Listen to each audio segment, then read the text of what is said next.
ये वीडियो उन लोगों के लिए है जो पाकिस्तान, इंडिया, बांग्लादेश या नेपाल से स्वीडन आना चाहते हैं, या स्वीडन आने का ख्वाब वो देखते हैं, या फिर यूरोप के अंदर से कोई भी शख्स मूव करना चाहता है स्वीडन के अंदर।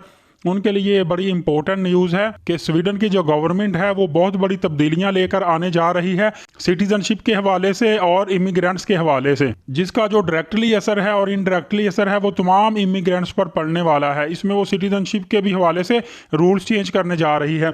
सबसे पहले तो इन्होंने कहा कि अगर कोई भी अब किसी भी कंट्री से हमारे कंट्री में आ रहा है तो उसके पास जो भी जॉब ऑफर लेटर है उसके ऊपर मिनिमम जो सैलरी है वो 26,560 स्वीडिश क्रोना होनी चाहिए।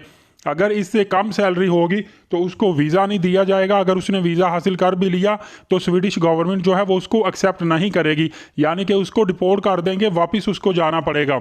ये अगर यूरो में लगाई जाए तो 2380 यूरो के करीब सैलरी बनती है। हालांकि जो लेबर की सैलरी है स्वीडन के अंदर वो 800-900 यूरो के करीब बनती है और मैक्सिमम 1500-2000 यूरो वहाँ पे लोग अर्न करते हैं।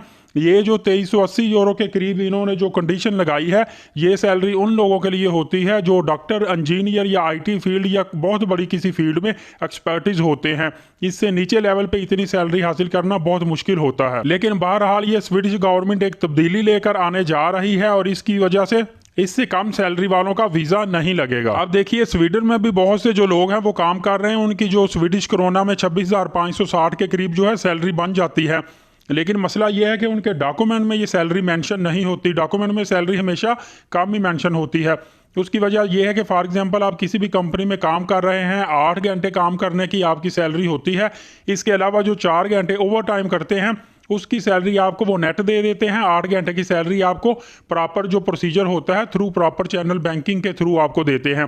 तो जो ऊपर वाले 4 घंटे आप डेली का काम कर रहे हैं उसकी आपको नेट सैलरी मिल जाती है, उसका टैक्स आपका पे नहीं वो करते, जिस वजह से आपके वर्क जो कॉन्ट्रैक्ट है उस पर हमेशा आपकी सैलरी कम ही रहती है। स्वीडिश गवर्नमेंट ने ऑलरेडी मुख्तलिफ यूरोप के जो और भी ममालिक हैं वहाँ पे उनकी जो लोकल लैंग्वेज है उसमें आर्टिकल लिखे हुए हैं और उसमें भी उन्होंने कहा कि अब स्वीडिश जो है नो मोर इमिग्रेंट्स। स्वीडिश गवर्नमेंट ने कहा कि अब हम ज़्यादा से ज़्यादा जो है वो फेस नहीं कर सकते, इमिग्रेंट्स को हम अपने कंट्री में नहीं ला सकते। और स्वीडिश के हालात इतने अच्छे नहीं हैं, हालांकि इतने बुरे भी हालात नहीं हैं, लेकिन उनका आर्टिकल लिखने का मकसद ही ये है कि कम से कम लोग हमारे कंट्री में अब आए, वो एक्सेप्टेबल नहीं कर रहे। सिटीजनशिप के हवाले से इन्होंने कहा कि हम देखेंगे जिन लोगों ने सिटीजनशिप ली हुई है पिछले स्पेशली जो 5-10 सालों के अंदर अंदर जिन्होंने भी सिटीजनशिप ली है, हम उनके डॉक्यूमेंट चेक करेंगे। अगर कहीं पे उनके डॉक्यूमेंट फेक लगे हुए या उन्होंने कहीं पे झूठ बोला, कोई मसला हमें नज़र आया तो हम उनकी सिटीजनशिप जो है वो कैंसिल कर देंगे। और ये इन्होंने जो लॉ है ये 1 अक्टूबर 2023 से लागू कर देना है। इस लॉ के लिए अपोजिशन पार्टीज जो है और हुक्मरान जो पार्टीज हैं इनके आपस में इख्तलाफ भी हैं, क्योंकि इन्होंने कहा कि ये फ्रेंडली जो रूल्स हैं, क्योंकि उन्होंने कहा कि ये इमिग्रेंट्स फ्रेंडली रूल्स नहीं है, लेकिन इसके बावजूद भी उम्मीद यही नज़र आ रही है कि ये रूल्स जो हैं ये पास हो जाएंगे। और सबसे बड़ा मसला उन लोगों के लिए है जो ऑलरेडी काम कर रहे हैं और जिनकी सैलरी जो है वो रिक्वायरमेंट से बहुत ज़्यादा कम है। उन लोगों के लिए अब 2 ही काम है, या तो वो सैलरी को स्विच करेंगे, किसी और कंपनी में जॉब करेंगे जहाँ पर उनको अच्छी सैलरी मिले, या फिर वो अपनी आमदन बढ़ाएंगे। इसीलिए ये बहुत बड़ा मसला है जो ऑलरेडी काम कर रहे हैं उन लोगों के लिए भी जिनकी सैलरीज कम है। बहरहाल देखा जाए तो ओवरऑल डायरेक्टली और इनडायरेक्टली तमाम इमिग्रेंट्स पर ये इशू लागू होगा।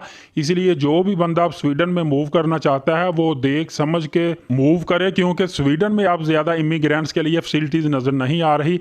मज़ीद ऐसी लेटेस्ट मालूमाती वीडियो जानने के लिए चैनल सब्सक्राइब कर लीजिएगा, वीडियो को लाइक भी किया करें और इजाज़त दीजिए। बहुत शुक्रिया, अल्लाह हाफिज़।